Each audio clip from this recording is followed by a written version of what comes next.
everyone, it is troop training day for Gold Event Kingdom Raid. This video is about what I do to get set up for speed training. This is a 2-day event, so you can do it twice in a row. To start, I'm going to go into my city and to the armory at the forge. I don't have this equipment because I missed an event or something, but the prosperity set here on the economy side will give you a boost to training capacity, I believe. The boots, you can see there on the right hand side, training capacity boost. The helm, the amulet, and the ring will all give you training capacity boost. And then, of course, once you level it up, it will be a better boost.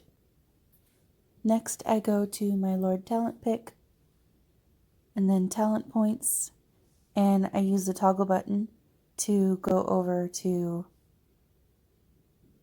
my next setting, which is on balance. You can reset it if you don't have VIP 12, and then you want to follow the tree again out to as far as you can go, but you want to make sure you're hitting the training capacity, training speed.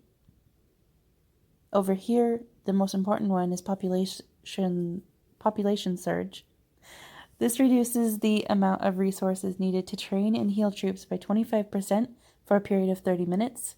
And it does have a 24-hour cooldown, so you can use it twice in this stage of the event. Following out further, you get to the break here where you can either choose training capacity or training speed. I always go for training speed because I want to make the most out of my training speeds.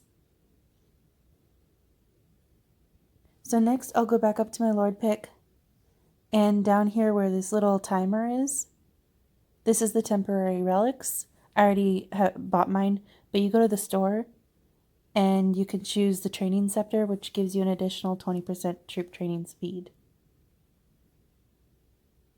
Another thing up here on the left next to my power is where the kingdom buffs are.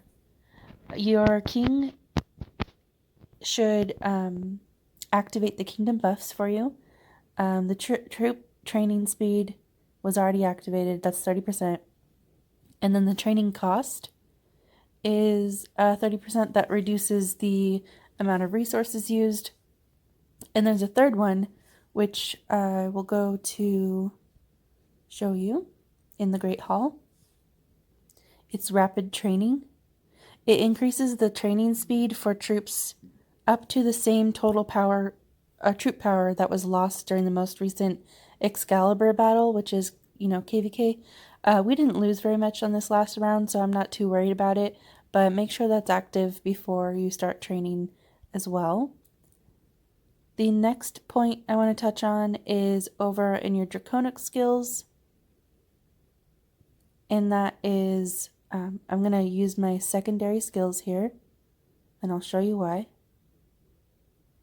This one right here in the middle, the little guys with the arrow, that one, if I switch it to my second setting, because of how I have my Draconic speech setting set up, it will give me a +2 to the troop training benefit. So I confirm, and I click on it, and you can see it gives me a +10% troop training speed for a duration of 30 minutes. And down here, in the same area, on the talents, we've got the population surge.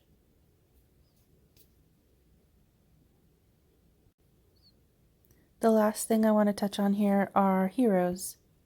So we'll go down to my heroes and then appointed heroes to show you. Go to Master of Strategy. Yvain has a training capacity boost and a troop training speed boost. So that's really nice. The other heroes, if you don't have a Yvain that's, high level or high stars, that give boosts are, Helloes has a training capacity boost. of a percentage. So if you're going for capacity, then that might be better than Evane, but I always go for troop training speed because I want to make the most use of my speeds. So then Sir Bodwin also has training capacity. Morgause doesn't have anything. Sir Peleus has training capacity, and Sir Grifflet has troop training speed. Now I don't know what those are because they're locked because I haven't leveled those heroes. I mostly focus on Evane, but depending on your ability, you can focus on one of those other heroes if needed. That should be all for getting ready for troop training. So now I'm ready, and I hope you are too. Thanks for watching.